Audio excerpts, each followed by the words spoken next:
Hello everybody and welcome back. It is Jeff again, coming to you with another episode of MindCrack from the Minecraft vanilla server. I was debating if I'm going to go around and grab all this redstone. Problem is I don't have my silk touch pick on me, which is unfortunate. I mean, my silk touch pick doesn't exactly what you call exist anymore. It's gone. It's gone forever. Were these fours? Nope. I think what I want to do is I want to turn all this stuff into blocks and collect all this lapis as well as the redstone, because I think it'll just be nice to have somewhere at some point. And while I'm caving, you know, why not? Let's do something good with the stuff. So let's do this and see if we can come up with anything good.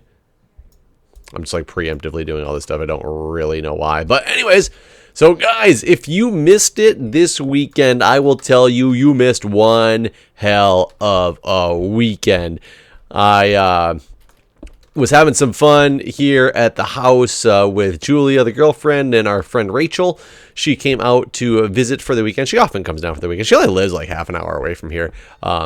And she likes to come and hang out with us for the weekends normally, just because we're awesome people. Can I say we're awesome? There's nothing you can say to differ on that. And if you know me, shut up. Anyway, so she came out to hang out, and they were really intrigued from us playing Jackbox a few weeks ago. When I first bought the game, it was because I knew it would be a game that they would enjoy after playing it on the MindCrack charity live stream. And I don't need these eggs. And I bought it, a couple weeks ago and played with them, and we had a good time, and just played with the three of us. So decided to, on what was it, Friday night, decided to do some live streaming of it, and we just did it so that there was more than 3 people involved. And as many of you guys know, there's a cave somewhere up here. Oh, wait, hold on. We're gonna come back to this, but there was pretty sure there was another cave like right up around the corner from where I was just at. Is that gold that I almost left here? I think it is. So we decided to try to play with more than just 3 people. So I figure, we'll try to stream it and see if anybody joins in. So the first day we streamed it on Friday night. And we were just having a good time, and there was only like 15 people that came and joined the stream. And then I actually even put up a YouTube video saying I was streaming, because we realized we were having a lot of fun, and we moved downstairs to a location where we could actually get audio and video and things like that, which is important to the story momentarily.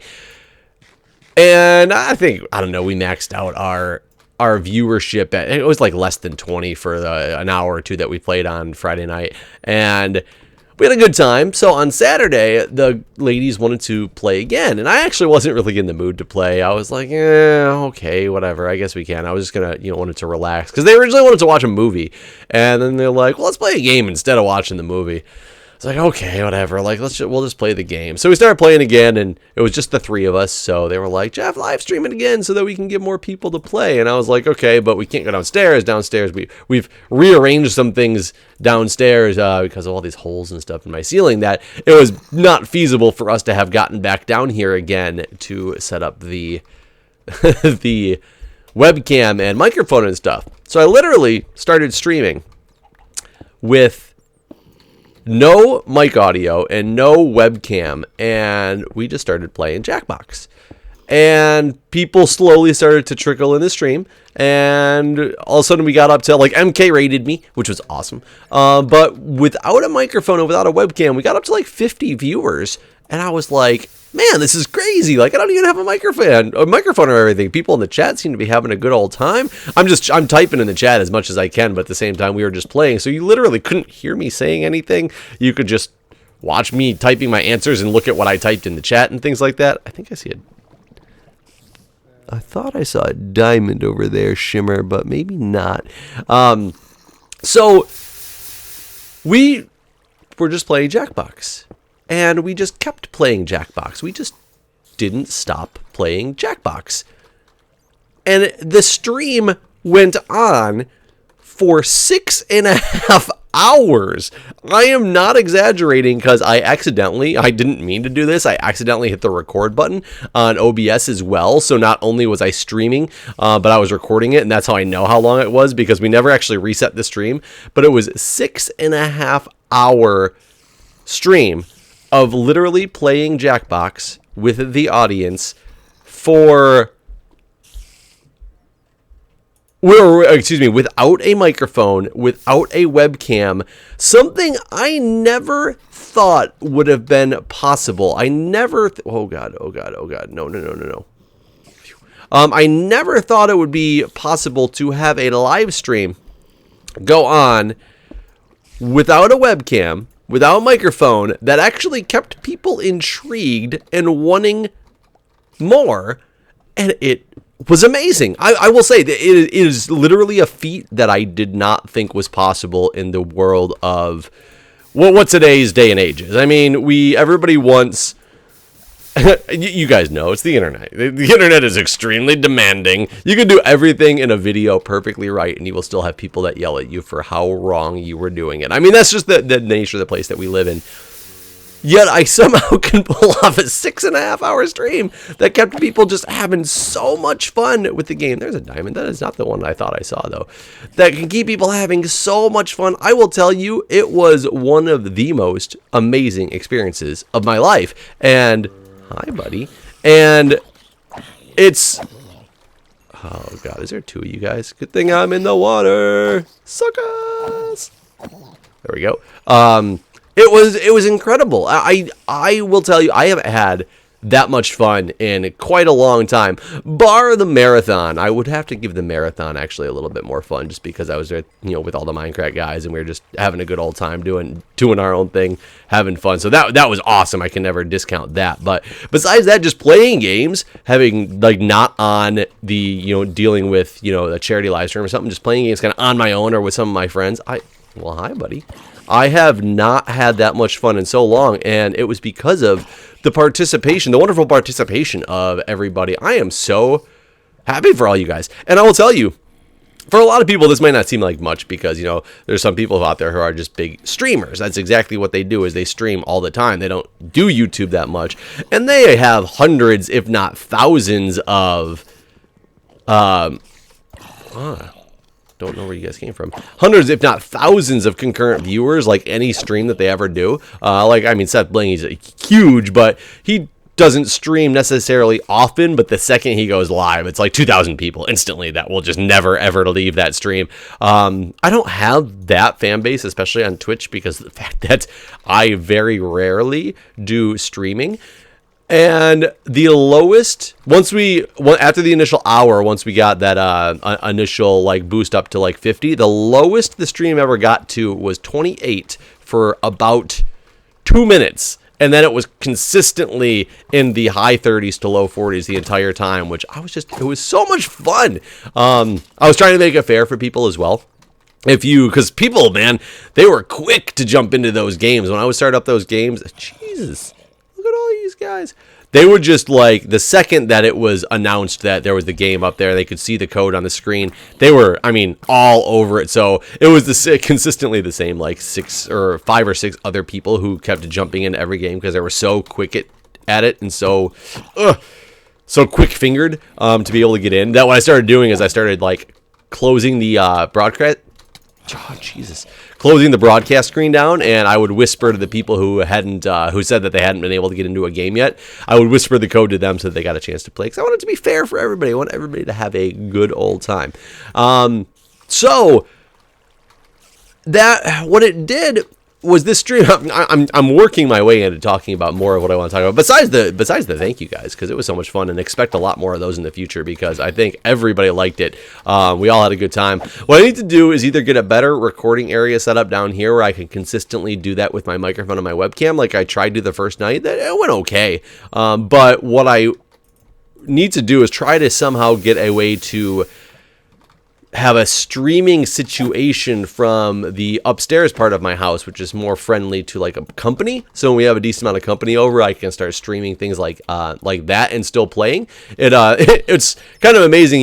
Many of you guys probably won't believe that this is how I was doing it, but it is. So my whole system is set up downstairs in my basement. And what I did was I was sitting on a computer, a Chromebook. I was on a Chromebook, and I was remote desktop through Chrome Remote into my computer that's by all my streaming stuff. And also that was running the game. And it was what was actually streaming. So I was streaming from the computer I'm using right now to record this video, but I was physically not in the same location. But it's because I didn't need to be in the same location in order to see what was going on. And then I actually Chromecasted my screen to get the game up on my TV upstairs. So it was a crazy, ridiculously, like, multiple things were being cast to all these different places, and it still worked very seamlessly well. I was very impressed with that. But what it did was it started making me think, like, we were just playing for like 6.5 hours, and nobody wanted to stop. We all just wanted to keep going. And I was like, you know what?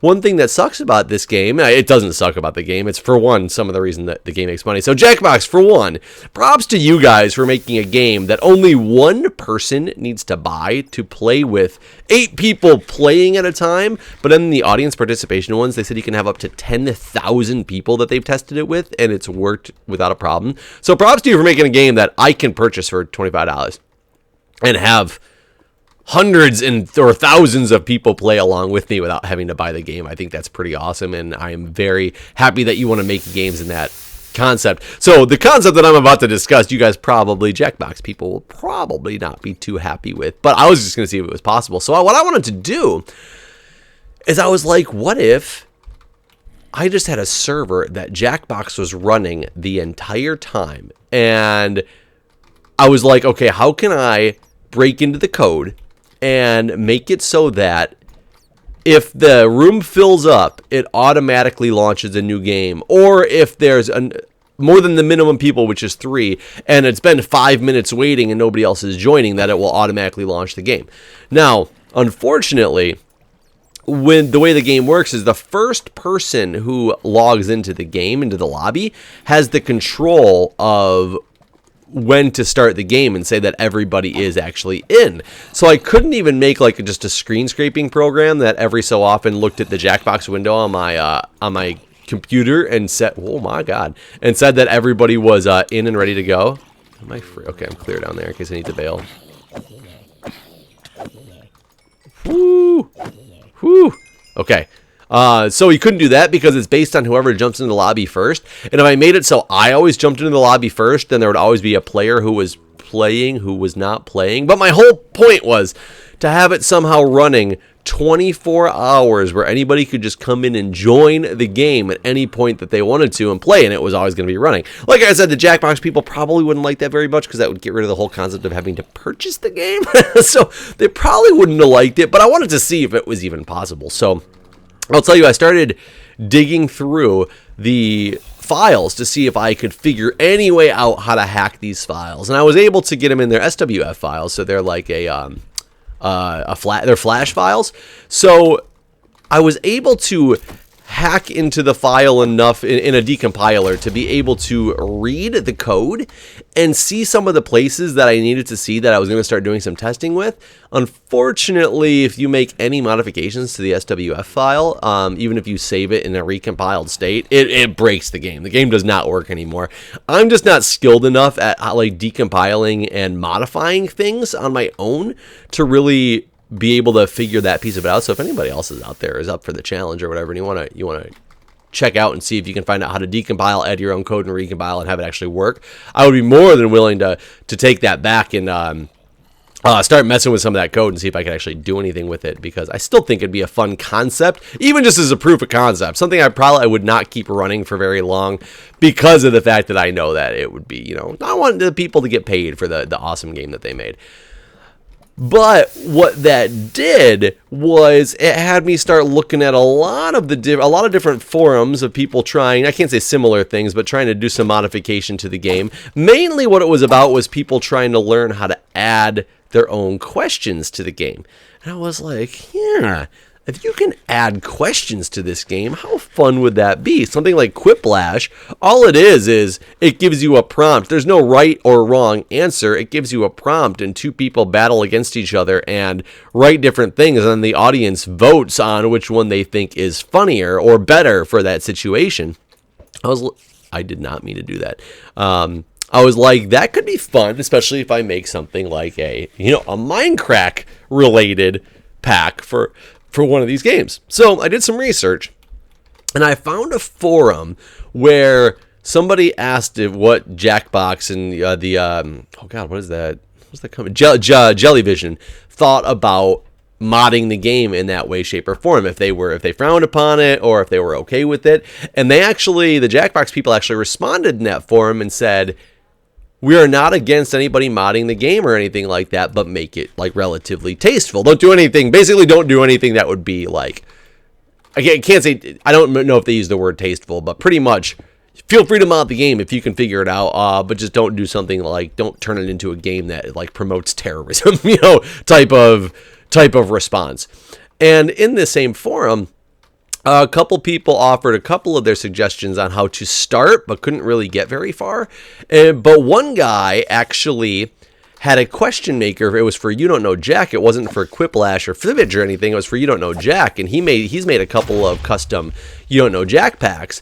But he was not allowed to release exactly how he did it because I guess Jellyvision asked him not to release. He made a tool to make it easier for him to like basically type questions into something and have it like automatically export them into the game. And I guess they asked him not to release the tool, so he obliged and said, not a problem, it's your guys' game, as long as you don't mind me releasing these packs. Like, he's not selling them, they're free. He's like, you don't mind me releasing these packs, and I guess they were okay with the packs being released, just not making it out there and very obvious and easy for everybody else to be able to do at the click of a button. But either way, it got me like looking and going, man, I bet I can add some questions. I'm going to have to delve into this some more. So using some different tools and stuff that I found in the forums to be able to decompile some of the files, I successfully was able to hack in my own questions, which is why if you look on the MindCrack Reddit right now, I started a post that the mods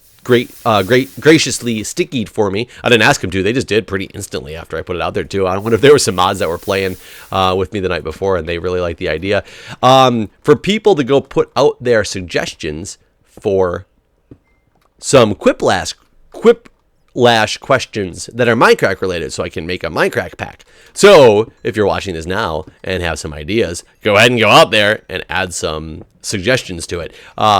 Basically, there's supposed to be questions that don't have an answer. Like, some people were submitting some questions, which are good questions, but the problem is they have like a legit answer that you're supposed to go toward. And the point is to be like the example that I use, and this is actually what somebody had sent me for some scenes from a hat thing from the charity live stream, but it's a perfect example is, MindCrack wasn't originally going to be called MindCrack. It was originally going to be called blank. Now, it's not true. As far as I know, it's not true. It's to say that if MindCrack was named something else, essentially, what would you call it? And two people would eventually, they would type in like their answers, and then people would vote on which one they liked better. That's the type of questions that are supposed to be in a game like Quiplash. So if you have any ideas like that are MindCrack related, go ahead and throw them up there. If they're not MindCrack related, send them to me anyway, because I want to make some other fun packs as well. I have now actually gone through, I did a lot of coding this weekend because I got really excited about it. I'll get super excited about like certain, that's a lot of people. I'll get really excited about like stupid things like this because it's something new and different and I have fun with it. So I wrote some VBA scripts and everything that will compile all of if I put just the questions in an Excel sheet in a certain format, it'll go through and actually create all the files and stuff that I need to dump into the directory and recompile it properly to have it so I can put them in the game. But I have successfully tested this with many questions, and it's been successful. I got my own audio and everything like that. So at some point when we play on the next, maybe not on the next live stream, but on a live stream in the future when I get the packs all built, you guys are going to not only see the questions submitted by the community, but it's going to be me reading them. Now, I'm not going to be reading all of the audio. I'm only going to be changing the audio for the questions, whereas the audio for the game is still going to be the same guy who does it now. Great audio commentator, by the way. But part of what makes the game so exciting is his audio commentating is just, it's funny. And I want to have a voice like this guy because I think this guy is hilarious and he's got really good dictation. Wait, dictation? That's not the word that I'm saying. Enunciation would be a word. I don't know what I was going for when I said dictation. Maybe I did mean dictation. I guess he is in theory reading, so he's like dictating? Or maybe he's like running a small country? Maybe even a large country? I don't know. That'd be dictating, right? And dictation. Okay, so that zombie's way down there, and he's not coming after me. Now that I'm stuck on, or out of food, and I'm down to zombie flesh, it's making it really hard to regen my health appropriately. I don't like it. So either way, guys, I've been having a great old time with this whole project thus far, and I can't wait to get my own my mod pack out there, or my Jackbox pack out there for people to enjoy. Because I will release the pack, and as long as you have the game, you can host your own. You'll be able to host your own games utilizing the pack. That's not an issue. So it's not going to be like a hidden thing that only I can deal with. I just want to get the right questions and stuff in there. And then I did, after that, start looking through, because somebody originally asked me about fibbage, and they said that they would, hi buddy, interesting looking zombie, that they would like to add their own questions to fibbage. And I didn't know how possible that was going to be, because fibbage is actually one that has not only all the user submitted answers, but it has right answers, as well as it's got like a lie for me section, so that people can, you can just use computer generated answers. And I didn't know how possible that was going to be. I went through the files late last night on that one as well, and it's actually not going to be as difficult as I had originally thought. It'll take some more thought process to go into it to make the questions appropriately, because of the fact that it needs more than just, because there is answers that get associated with it versus just user submitted responses that people vote on. But it is possible. So if people want to also submit me fibbage questions, if you look at the MindCrack forum about the Quiplash questions in response to somebody's post who had originally asked me about that, I gave the format that I will need for fibbage questions in order to get some of those added as well. So I am really looking forward to this endeavor. And the only sad part about this endeavor is it is just a time sink, because it takes a while to, though I've cleaned up a lot of it because of the coding I've done. Like I've put in multiple hours, but yesterday, it was pretty much Sunday, from morning until night, I figured out how to start from scratch. And by the end of the day, I have a program that is injecting questions for me, not directly into the game. There's still a little bit of manual work, but very little compared to my initial testing and stuff. So I felt it was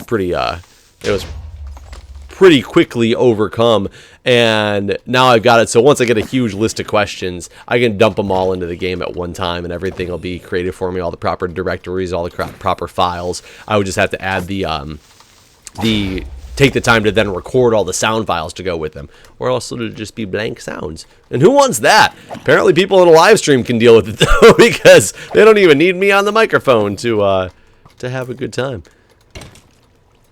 Maybe I actually detract from the audience when I'm on the microphone. Maybe people are like, God, that guy's voice is piercing.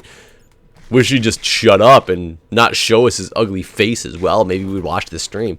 Man, maybe that is exactly what happened. I didn't even think about that. Wow, now I'm going to be thinking about that all night. I'm going to be like, man, more people want to watch me when I'm not talking or showing my face. What's that say about me? Oh, I just hurt my own feelings. Alright guys, thanks for watching. Please give me some submissions into go to the MindCrack forums. Oh, you are going to drive me insane. Go to the MindCrack forums and give me some good submissions for some Quiplash and fibbage questions, because the more and more suggestions I get, and the better the suggestions that I get, the easier it'll be to throw this pack together, and the quicker it'll be for all of us to be able to play it together. on a live stream in the future. Whoa, I almost just sank down that hole. Why aren't you after me anyway? That was kind of weird. All right, guys, okay, good. I seem to have looped around. I don't know if this cave holds more. I'm pretty sure it does. But in the meantime, I'm going to hide myself again in this wall because there was a lot of mobs, as you guys saw. And we will be back in the next episode. Thanks for watching, guys. I'll see you next time.